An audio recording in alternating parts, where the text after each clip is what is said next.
Setelah kehidupan dunia selesai dan melewati beberapa fase pasca kiamat, manusia akan dimasukkan ke dalam surga dan neraka, sesuai dengan amalannya. Ada orang yang masuk surga tanpa hisab, ada pula yang harus disiksa terlebih dahulu di neraka. Beruntunglah bagi mereka yang langsung dimasukkan ke surga. Sementara, mereka yang ke neraka dulu akan melewati proses peleburan dosa, baru akan dimasukkan ke surga. Neraka merupakan tempat siksaan di akhirat, bagi manusia yang menentang syariat Allah Subhanahu wa Ta'ala serta mengingkari sunnah Rasulullah SAW. Semua orang tentu tidak ingin masuk ke dalamnya.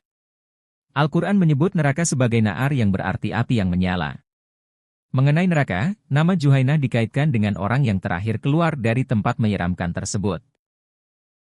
Juhainah disebut sebagai sosok yang paling terakhir keluar dari neraka dan paling terakhir masuk surga. Sehingga, ketika namanya dipanggil, seluruh penduduk neraka menangis. Sebab, hal ini menandakan bahwa mereka yang tersisa akan kekal di dalam neraka. Disebutkan dalam sebuah hadis dari Abdillah ibnu Umar bahwa orang tersebut berasal dari suku Juhainah, demikian juga panggilannya adalah Juhainah. Rasulullah SAW bersabda, orang terakhir yang masuk surga adalah seseorang dari suku Juhainah yang dipanggil Juhainah. Lalu, penduduk surga berkata, Juhainah memiliki berita yang dapat dipercaya mengenai orang mukmin yang masuk neraka, hadis riwayat Al-Khatib. Tentu saja Juhainah adalah orang beriman. Hanya saja, dia banyak melakukan dosa-dosa, sehingga harus disiksa terlebih dahulu di neraka.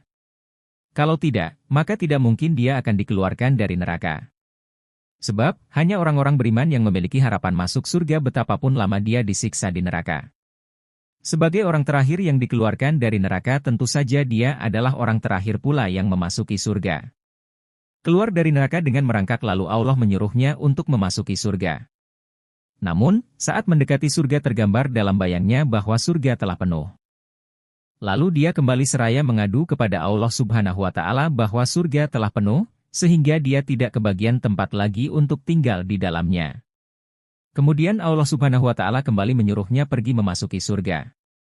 Lagi-lagi tergambar dalam imajinasinya bahwa surga telah penuh. Ia pun kembali sekali lagi kepada Allah dengan pengaduan yang sama.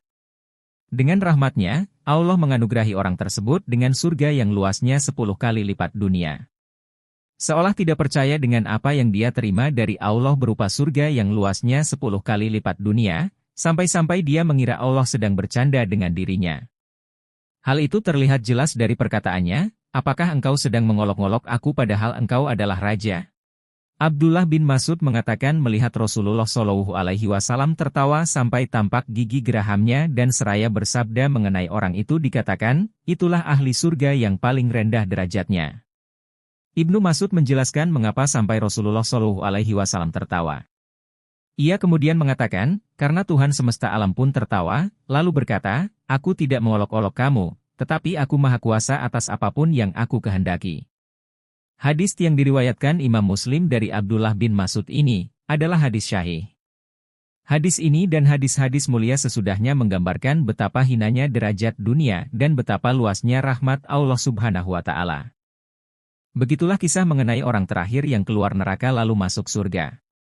Semoga kita semua bisa menarik pelajaran tentang janji Allah Subhanahu wa Ta'ala pada hambanya yang selalu istiqomah.